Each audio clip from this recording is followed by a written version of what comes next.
किसी के तल्ख या गमगीन होने का मतलब ये नहीं कि इंसान मोहब्बत में धोखा खाकर या इश्क में नाकाम होकर ऐसा कुछ कहता है। अक्सर खुश मिजाज लोग भी बहुत तल्ख बातें कह और लिख जाते हैं, क्योंकि कुछ बातें इंसान पसंद करता है, कुछ उसके मिजाज में होती हैं और कुछ वो ज़िंदगी से सीख लेता है। हर बात की वजह मोहब्बत का हो जाना या मोहब्बत का खो देना ही नहीं होता।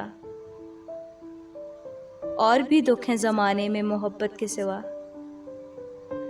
दुनिया में मोहब्बत के अलावा और भी बहुत सी तल्ख हकीकतें मौजूद हैं जो इंसान को अफसरदा कर देती हैं।